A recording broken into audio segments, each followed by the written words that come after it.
Welcome dear rockers, कैसे हो आप सभी। तो आज की मूवी के बारे में दोस्तों क्या ही कहें। चाइना का एक छोटा सा गांव जहां के लोगों को अपनी जरूरत की चीजें खरीदने, स्कूल जाने, हॉस्पिटल जाने के लिए, इन सब कामों के लिए टाउन जाना पड़ता है। लेकिन उस टाउन में पहुंचने के लिए इनको एक नदी पार करके जाना पड़ता है। सड़क का रास्ता बहुत ही लंबा है और घंटों लग जाते हैं। इसीलिए वो गांव वालों के लिए नदी पार करके उस तरफ पहुंचना ज्यादा प्रैक्टिकल लगता है। उस नदी में तो बोट भी नहीं जा सकती क्योंकि पानी हमेशा बहुत तेज बहता है। इस वजह से उनको नदी के ऊपर लगे जिप लाइन को यूज करके नदी को पार करना पड़ता है। बच्चे रोज स्कूल जाने के लिए भी इसी जिप लाइन का इस्तेमाल करते हैं। इसीलिए ये बहुत ही रिस्की काम है। कभी भी दुर्घटना हो सकती है और लोग नदी में गिर सकते हैं। इस वजह से कुछ पेरेंट्स तो अपने बच्चों को स्कूल नहीं भेजते। इस तरह दोस्तों ये गाँव बहुत ही मुश्किलों से गुजर रहा होता है। उनकी क्या क्या मुश्किल है और क्या आखिर में वो इस मुश्किल से छुटकारा पाए, यही इस मूवी की कहानी। और हम इसको मूवी क्यों कह रहे हैं, ये चाइना में घटी सत्य घटना है जिस पर ये मूवी बनी हुई है। तो आप रिलैक्स होकर मूवी फील कीजिए और हर इमोशन को भी अच्छे से फील कीजिए। हमारी तरफ से अगेन ये मूवी 5 स्टार वाली है। तो कहानी की शुरुआत में चाइना में एक दूर दराज के पिछड़े हुए गांव को दिखाते हैं जहाँ एक छोटी लड़की पहाड़ी रास्ते पर चल रही होती है। इस लड़की का नाम है नाजिया।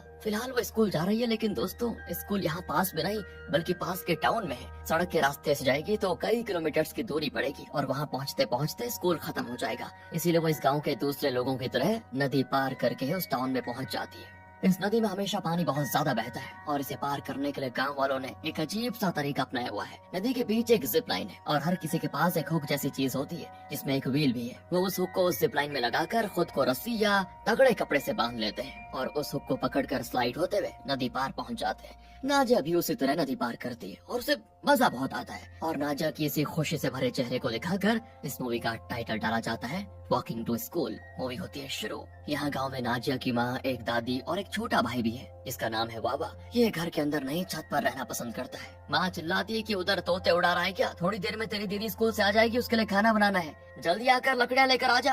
वावा तो ऊपर से ही लकड़ियाँ डिलीवर कर देता है। माँ फिर अंडे उबाल कर एक टोकरी में रखती है और वावा एक हुक की मदद से उसे ऊपर उठा लेता है और अंडे पे कोई रिसर्च करने लगता है। ये सब देखकर इनकी दादी, जिसकी तबीयत खराब है, वो बेड पर लेटकर स्माइल करती है कि वाह मेरा पोता कितना समझदार निकला। अचानक माँ की आवाज को सुनकर बाबा नीचे आता है तो पता चलता है कि दादी की तबीयत बहुत ज्यादा खराब हो गई है। अब डॉक्टर को बुलाना पड़ेगा। माँ और बाबा पहाड़ चढ़कर उस जिप लाइन के पास पहुँच जाते हैं, लेकिन माँ को उस नदी को पार करने से बड़ा डर भी लगता है। बाबा कहता है कि माँ मैं जाऊंगा और वो तैयार हो जाता है। दोस्तों माँ कहती है पर तुम नहीं जाओगे, समझे, मैं नहीं चाहती कि तुम कभी भी जिप लाइन के जरिए नदी पार करो, इसलिए मैंने तुम्हें स्कूल नहीं भेजा कभी भी। तभी नाजिया स्कूल के बाद वापस भी आ जाती है। बाबा उसे बताता है कि दादी बहुत बीमार पड़ गई है, लेकिन माँ मुझे टाउन जाने नहीं दे रही, तुम प्लीज जाकर डॉक्टर को बुलाओ ना। और क्योंकि नाजिया को रोज जिप लाइन में जाने की आदत है तो माँ भी मना नहीं करती उसके लिए। नाजिया भी तुरंत उस जिप लाइन से टाउन पहुँच जाती है, लेकिन डॉक्टर का ट्रांसफर हो गया था तो वो टाउन छोड़कर दूसरे शहर जाने की तैयारी कर रहा होता है। नाजिया बहुत विनती भी करती है, लेकिन डॉक्टर कहता है कि अगर तुम्हारी दादी टाउन में होती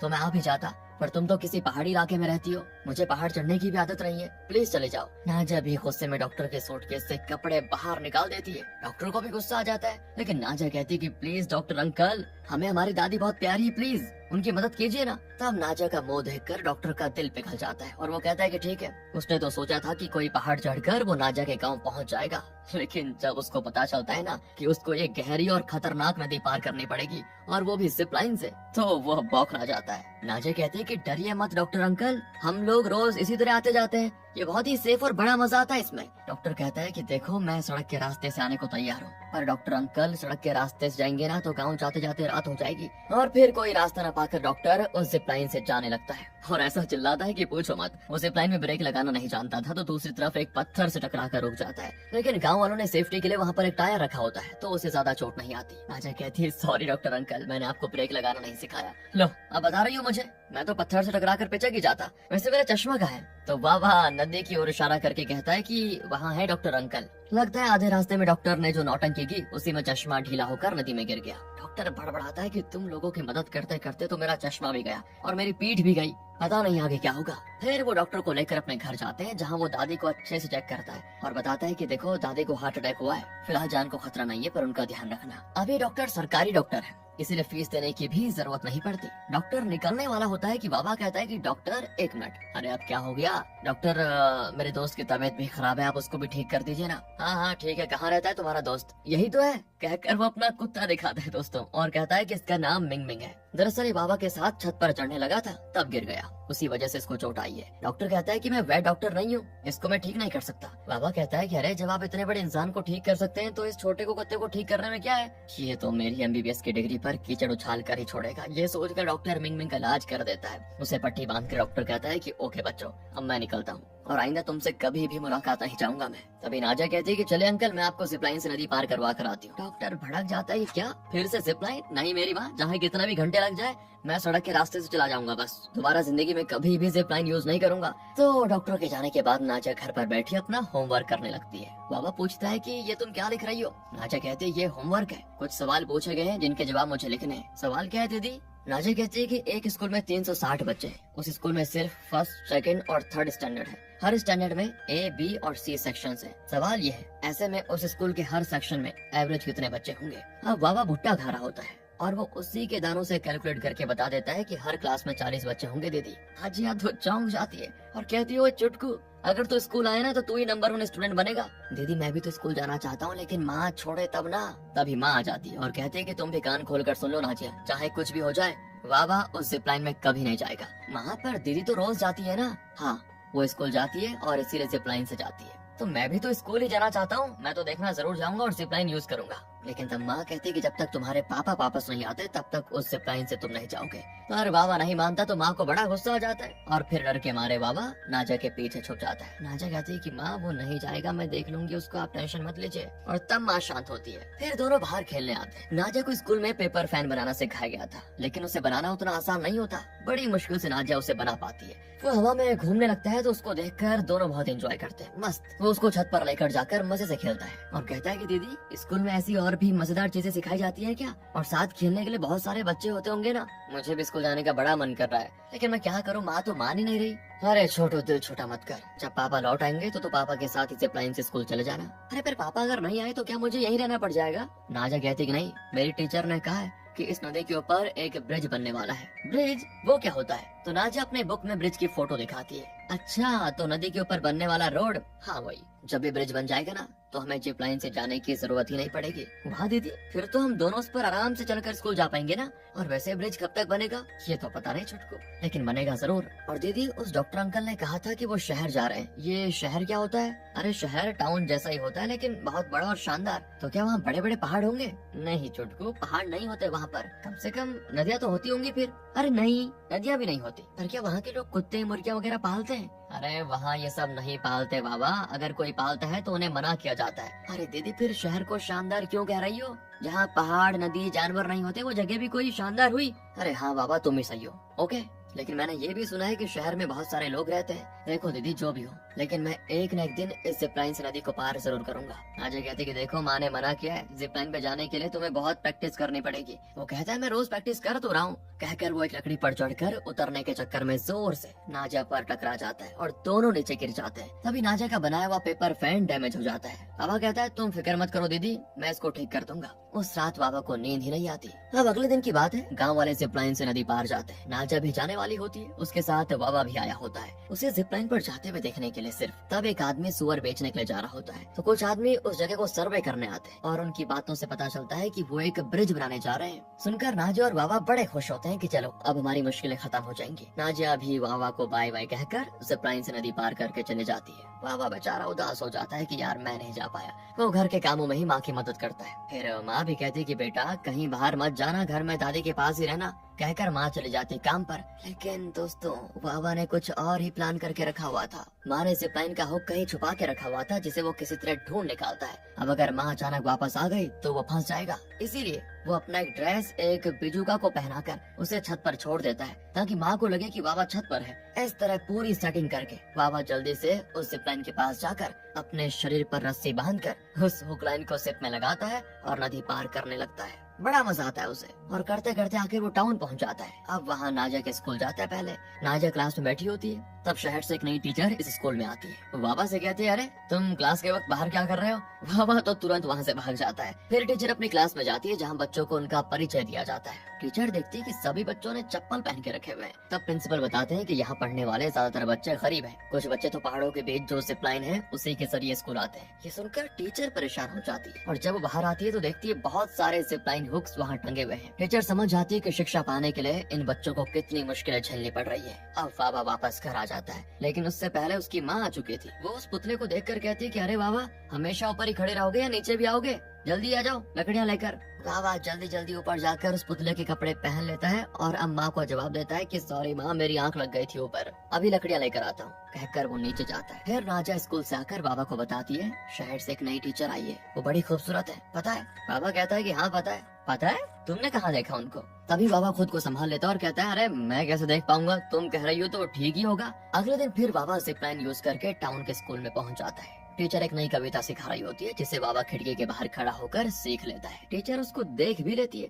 और कहती है, तुम वहीं रुको, मैं आती हूँ। तो बाबा तो एकदम मिन्नल मुरली की तरह गायब हो जाता है वहाँ से। फिर टीचर बच्चों को बाहर लाकर उन्हें पढ़ाते हुए उनके पैरों का साइज नाप रही होती है। दरअसल वो बच्चों को शूज खरीद कर देना चाहती है। फिर नाजा घर आ जाती है और बाबा को आज टीचर की सिखाई हुई वो नई कविता सुनाती है, लेकिन बीच में भूल जाती है और तब बाबा दोस्तों आगे की कविता सुनाने लगता है। तो नाजिया तो चौंक जाती है कि तुम कैसे जानते हो ये चीज भी? बाबा कहता है कि तुम पहले भी ये कविता गाती थी, तब मुझे याद हो गया था। नहीं, ऐसा तो हो ही नहीं सकता, क्योंकि टीचर ने आज ये नई कविता हमें सिखाई। इस तरह वो बड़ी कंफ्यूज हो जाती है। कुछ दिन बीत जाते हैं और टीचर ने सबके लिए शूज खरीदे होते हैं। वो हर स्टूडेंट के घर जाकर उन्हें शूज देती है। फिर जब नाजिया की बारी आती है ना, तो वो टीचर को जिप लाइन के पास ले आती है। टीचर घबरा जाती है कि ये तो बहुत खतरनाक तरीका है तुम्हारे घर जाने का। नाजिया कहती, डरिए मत टीचर, हम रोज ऐसे ही आते जाते हैं, कुछ नहीं होगा, चलिए। कहकर नाजिया पहले टीचर को जिप लाइन में भेजती है, लेकिन बीच रास्ते में उनका व्हील अटक जाता है। वो चिल्लाती है कि नाजिया अब क्या करूं? तो नाजिया कहती, फिक्र मत कीजिए टीचर, मैं आती हूँ। कहकर वो भी जिप लाइन में आती है और बताती है कि जब हुक इस तरह अटक जाए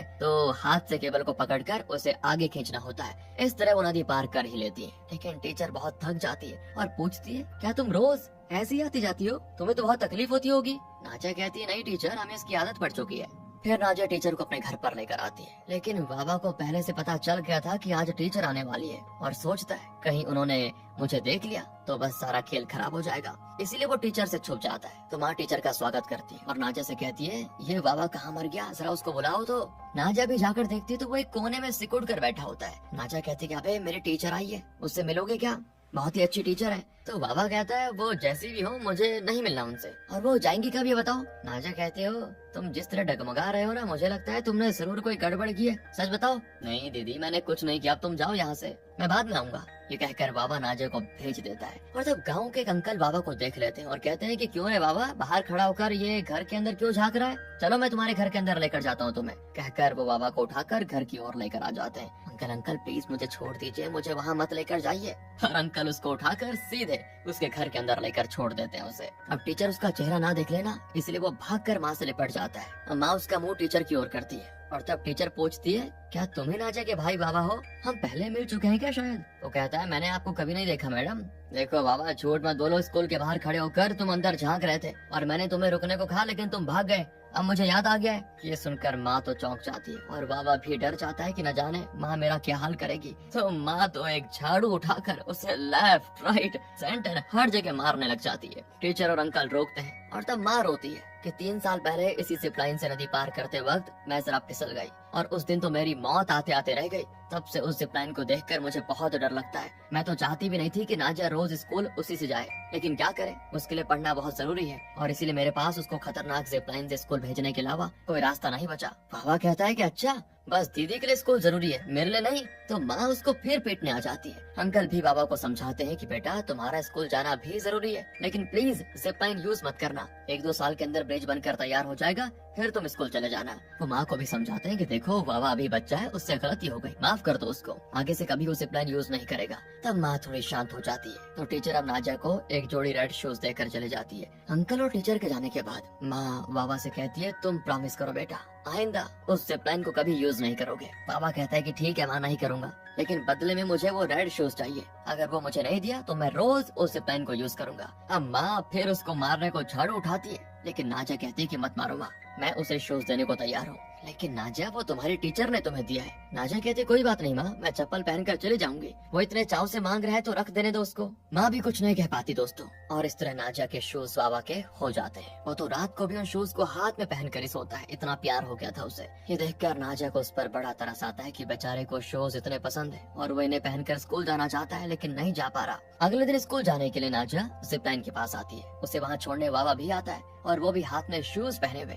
वो देखता है कि टीचर ने गांव के सभी बच्चों को रेड शूज दिए हैं और सभी उन रेड शूज को पहनकर स्कूल जा रहे हैं, लेकिन सिर्फ उसकी दीदी नाजिया ही पुराने चप्पलों में स्कूल जा रही है। उसे बड़ा बुरा लग जाता है और वो सोचता है कि मैंने बड़ी गलती कर दी। तो वो नाजिया को बुलाता है और एक जगह बैठने को कहता है। वो पूछती है क्या हो गया तुम्हें? बाबा कहता है तुम बैठो तो सही जरा। नाजिया बैठती है तो बाबा उसके चप्पल उतार कर अपने ड्रेस से उसके पैर साफ करता है और उसे शूज पहनाता है। नाजिया कहती क्या कर रहे हो भाई, तुम्हें ये शूज पसंद है ना? बाबा कहता है कि हाँ दीदी पसंद तो है, लेकिन देखो ना बाकी सभी बच्चे शूज पहनकर स्कूल जा रहे हैं और तुम चप्पलों में जा रही हो, वो भी पुराने। वैसे भी टीचर ने तुमको दिए ही है, घर पर बैठे बैठे मैं इनको पहनकर क्या करूँगा, तुम ही इनको पहनकर स्कूल जाओ। नाजिया बड़ी खुश होती है क्योंकि उसे भी ये शूज बहुत पसंद थे, लेकिन अपने भाई के लिए उसने उसको दे दिए। फिर नाजिया भी जिप लाइन से स्कूल पहुँच जाती है, लेकिन यहाँ बाबा उदास बैठा होता है। वहाँ ब्रेक टाइम में नाजिया शूज को हाथ में पहनकर उन्हें निहारने लगती है। तब टीचर पूछती है कि शूज तुम्हें पसंद है ना नाजिया? वो कहती है हाँ टीचर मुझे तो पसंद है, लेकिन मेरे भाई बाबा को ये शूज और भी ज्यादा पसंद है। अरे एक बात बताओ, कल तुम्हारी माँ ने उसे मारा तो नहीं बहुत?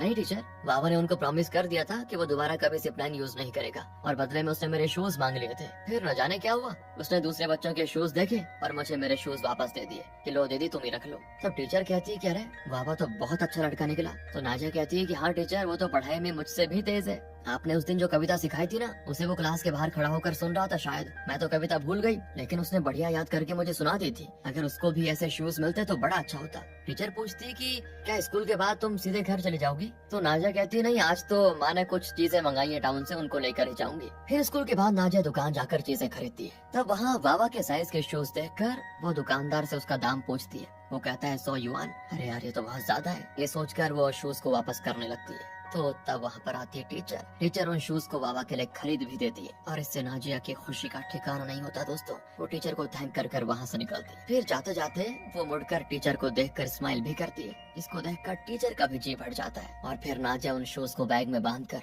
जिप लाइन से घर आ रही होती है, लेकिन बीच रास्ते में बैग में रखे शूज पानी में गिरने वाले होते हैं। नाजिया उन्हें पकड़ने के लिए हाथ निकालती है तो उसका बैलेंस खो जाता है और इसी बीच उसकी रस्सी भी कट जाती है और बेचारी उन शूज और बैग के साथ नीचे तेजी से बहती नदी में गिरकर मर जाती है। हाँ दोस्तों, और इन बातों से बेखबर बाबा नाजिया के पेपर फैन को ठीक कर रहा होता है, जो उस दिन डैमेज हो गया था और उसकी माँ ने उसको 2 अंडे उबाल कर दिए थे। तो बाबा एक अपने लिए और एक अपनी दीदी के लिए रखकर उसका इंतजार करता है। तब अचानक टीचर और कुछ लोग भागे चले आते हैं। बाबा की कुछ समझ में नहीं आता तो वो नीचे आता है और देखता है कि उसकी माँ शॉक में बैठी होती है। बाबा पूछता है अरे टीचर आप, नाजिया कहाँ है? मैंने नाजिया के लिए अंडा बना कर रखा था, आप चाहे तो ले लीजिए। तो टीचर टूट कर रोने लग जाती है और तब बाबा वहाँ नाजिया का बैग और उसका एक शू देखता है जो कि भीगे हुए होते हैं। बस वो समझ जाता है कि जरूर दीदी नदी में गिरकर मर गई। वो दीदी दीदी करते चिल्लाता हुआ नदी के पास भागता है, लेकिन अब कोई फायदा नहीं क्योंकि अब तक तो उस तेज सी बहती नदी के साथ नाजिया न जाने कहाँ बह गई होगी।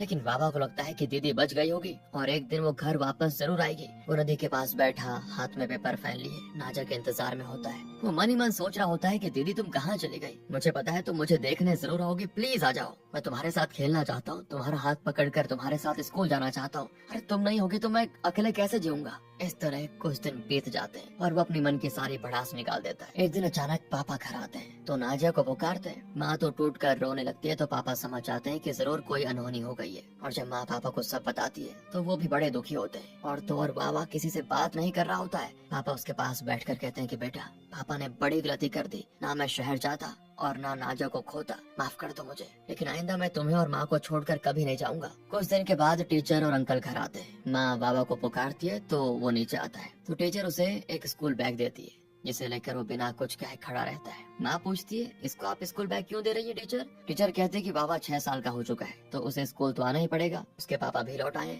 वो उसे सेफली स्कूल पहुंचा पाएंगे। पापा भी हाँ कर देते हैं, लेकिन माँ भड़क जाती है कि एक औलाद को तो मैं खो चुकी हूँ, अब दूसरे को भी नहीं खोना चाहती। अगर बाबा को उस जिप लाइन से तुम स्कूल ले गए ना तो मैं नदी में गिरकर जान दे दूंगी अपनी। और कोई रास्ता न पाकर पापा टीचर से कहते हैं कि प्लीज टीचर आप चले जाए। अब टीचर शहर के एक डॉक्टर को बाबा के बारे में बताती है कि वो किसी से बात नहीं कर रहा। तब डॉक्टर उन्हें बताती है कि इसकी क्या वजह हो सकती है। टीचर फिर से माँ को इस बारे में बात करने आती है, लेकिन माँ कहती है देखिए मैं आपसे बाबा के बारे में बात करना ही नहीं चाहती, प्लीज आप दोबारा चले जाइए। तो टीचर इस बार थोड़ा अकड़ कर कहती है देखिए आप मुझसे भले बात ना करें, लेकिन बाबा का क्या होगा, वो तो किसी से भी बात नहीं कर रहा। मैंने शहर के एक डॉक्टर से इस बारे में पूछा था और उन्होंने बताया कि जब बच्चों को इस तरह का सदमा होता है तो वो किसी से बात नहीं करते। अगर वो इसी तरह घर में बड़ा रहा तो फिर कभी किसी से बात नहीं करेगा, याद रखना इस बात को। अगर वो स्कूल आएगा तो कम से कम दूसरे बच्चों के साथ खेलेगा, बैठेगा, नॉर्मल हो जाएगा। प्लीज आप अपने बेटे की जिंदगी को खुद मत बिगाड़िए, स्कूल भेज दीजिए उसको। माँ भी समझ जाती है और बाबा को स्कूल भेजने के लिए वो तैयार हो जाती है। बाबा स्कूल यूनिफॉर्म पहनकर पापा के साथ जिप लाइन से नदी पार करने के लिए होता है रेडी।